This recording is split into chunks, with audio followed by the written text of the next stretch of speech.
Hey Jack, I forgot my camera. I left it at the in the wife's car filming a soccer game. That's okay. Yeah, we'll have to go without any video this That's time. good. I did a That's little good. PowerPoint for us Good, to I don't talk have- about. I don't have my hair done anyway. Yeah, it's pretty messed up, man. Mine too. Yeah.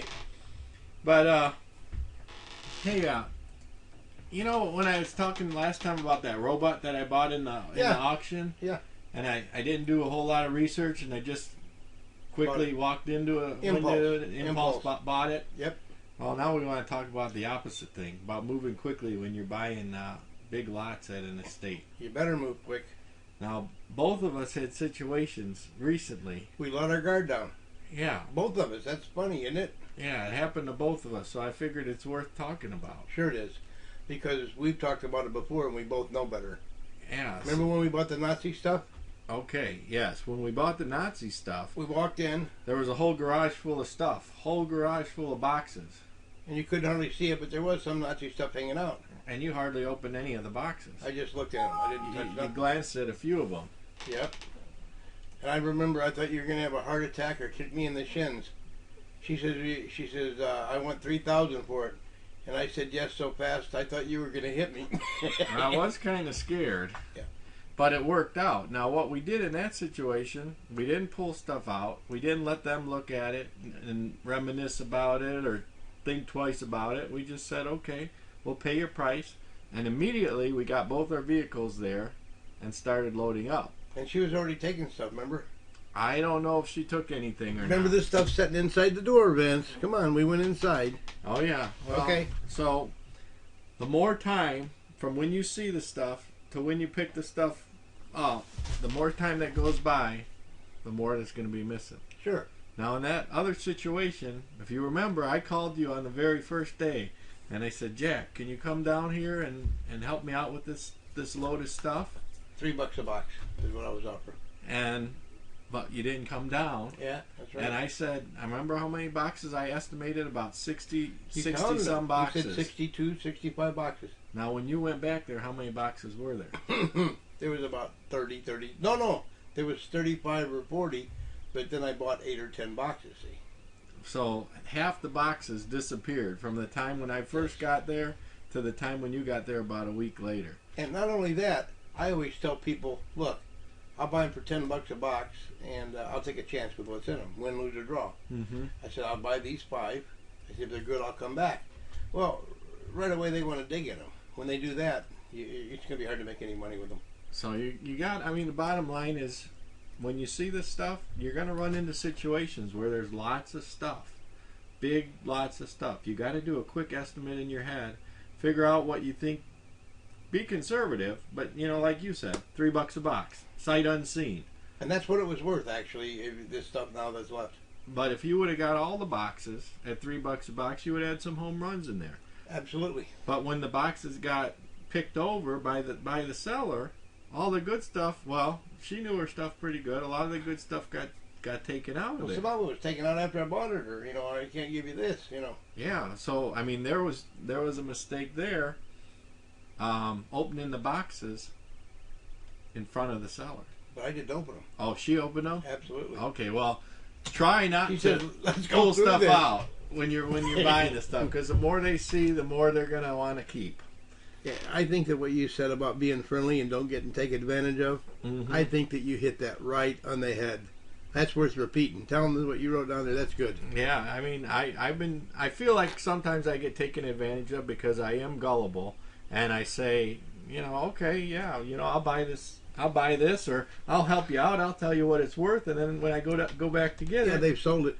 it's gone by somebody else. Well, they take my prices and they We sell call it to that somebody else. Gullibles Travels. Gullible's Travels. I had that in there, yeah. So, when you run into these situations, make the deal. Pick up the items as soon as you can. If you don't have to leave, even better.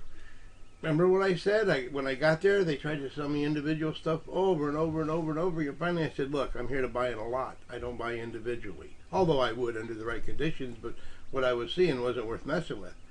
So then I finally got to go look at this stuff. But they kept putting me off, and the stuff was gone through, and it's hard. It's hard. Get it right away and leave. You're right. I notice you in general are always buying in lots. Whether you're at a swap meet, a garage sale, whatever, you're always grouping stuff together and then making a deal on the lot. And I think that's important. Bundle it. Because the more you can lot together. Now, if you can pick and choose what's in the lot, great. But if you get a big garage full of stuff, take it quickly. Sure. I mean, as long as you see that you got enough things from what you can see that'll make money. Don't be messing with the boxes. Just load them up, make the deal, and go. If you can't get them all in, here's what you do. I've ran into this problem before. If you can't fit them all into your vehicle on the first trip, take the best stuff first. Go through the boxes. Ah, that's a good tip. That's a good tip. Did you ever notice in my front seat, there's always stuff laying in that front seat? Yeah. That's what it's from.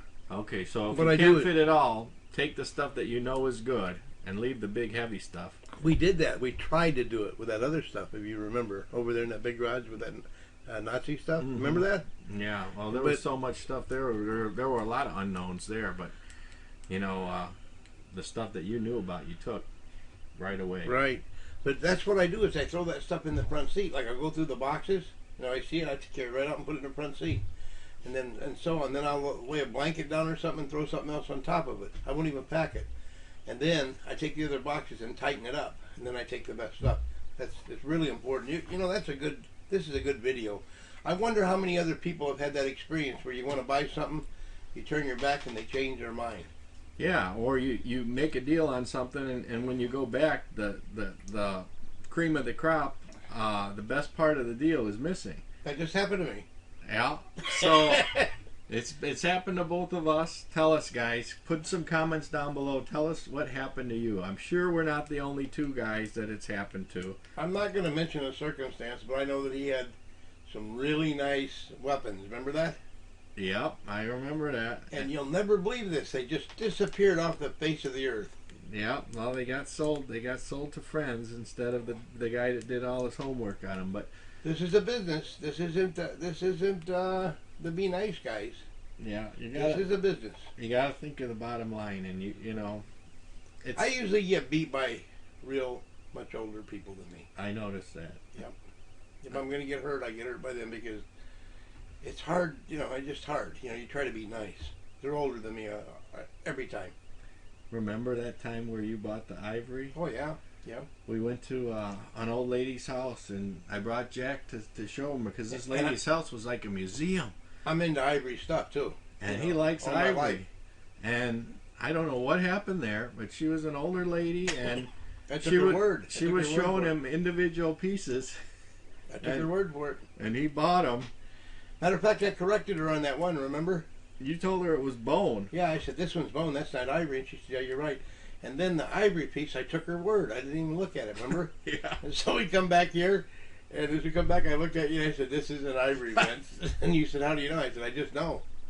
Yeah. And I couldn't tell you why I bought that, but it's because I think because she was really, really older, and I didn't want to offend her, and I took her word for it. That was pretty funny, though. But I did get your money back. Oh, you went right back. You were mad. Your face got red. I'll never forget that. Well, I was mad because you were helping me out, and then somebody took advantage of you. Well, I still think that she was a pro. You know what I mean? I remember that. Yeah, I know. All that stuff she had and all the stuff she gave you, how many items did you sell for her? I think I sold one. One out of about 10. But the prices that she wanted were way too high. That was the problem there.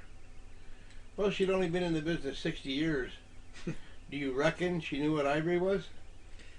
You would think. Yeah, sure she did. All Even more than me, Vince. Anyway, guys, tell us your stories about how you might have been taken advantage of, or how you bought one thing and got another when you went to pick it up. We're anxious to hear, and hopefully next week we'll have our camera back. We'll do a real video again. Yeah, I have my hair done again. Take it easy, Jack.